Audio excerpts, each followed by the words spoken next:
Impedance immunosensors. Impedance immunosensor is basically a type of electrochemical biosensor.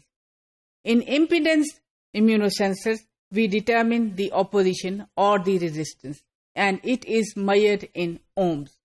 The nature of impedance immunosensors is all electrical. These biosensors are much simpler than the others because they don't have any optical or acoustic unit. Therefore, they have got an advantage that they are much smaller in size and they can use in the field.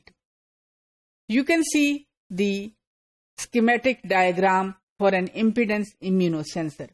In this immunosensor, we have a biorecognition element and a transducer. This transducer, while binding with the target molecule, produced a signal, and that signal could be recorded. So this is the simplest diagram for the impedance immunosensors. In impedance immunosensors, the most important thing again is the immobilization of the antibody or the antigenic molecule on the surface platform of the impedance immunosensor. Different techniques and different strategies are used. One of them is the use of gold nanoparticles. The gold nanoparticles are coated on the surface of electrode. Secondly, gold or silver layers are coated on the metal electrodes. Different type of beads, for example, magnetic beads, are also used for the immobilization of the biological recognition element. Hydroxyapatite powder and different type of ion exchanger membranes are also used. These ion exchanger membranes have different functional groups and can bind with the proteins easily. Another type of material is the polymeric film. These films are also used for the immobilization of material on the surface of the electrode. Now, how does this impedance immunosensor work? When a biorecognition element is immobilized on the sensing platform of the immuno biosensor, it reacts with its complementary antigen and an antibody.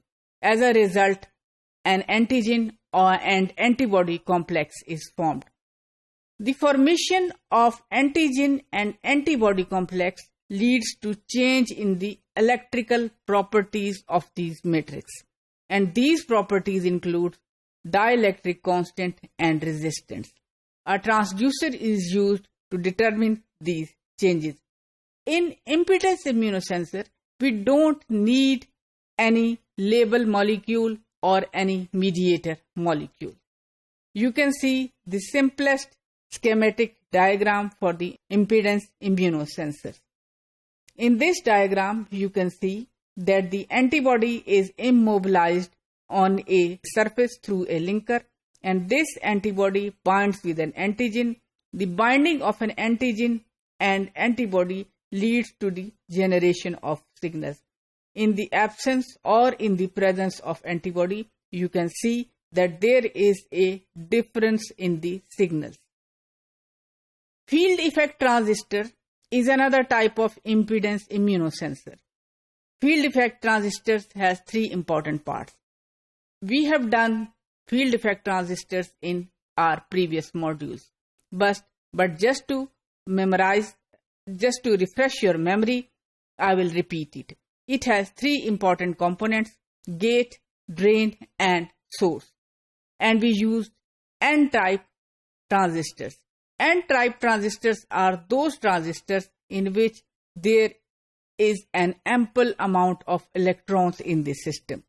We immobilize the antibody on the gate, and the after the detection of the target molecule, it means the formation of an antigen or an antibody complex, there is a flow of electron, which is shown in this diagram. On the N-channel antibody is immobilized, and this antibody combines with its target molecule, and when there is an antigen-antibody complex formation, there are signals generated. These signals leads to the formation of a current flow. Some merits and demerits of impedance immunosensors. The merits are that they are small instruments, they are low cost, and they are speedy. And they are suitable to use on bedside, in ambulance, or in different visit clinics. But the disadvantages are that the only small analytes or the small target molecules could be determined or identified by this type of immunosensor. And the method of detection is a bit complex. There is also non-specific absorption of the non-target molecule, and there is also a problem for the stability of the biomolecules that are immobilized on the surface of electrodes. Now, in summary, we can say that the impedance immunosensors are based on the determination of resistance that is detected when an analyte is detected. Field effect transistors are also considered as impedance immunosensors when a biorecognition element is immobilized on the gate surface. Impedance sensors are small in size, but there are some merits and demerits of the impedance immunosensor.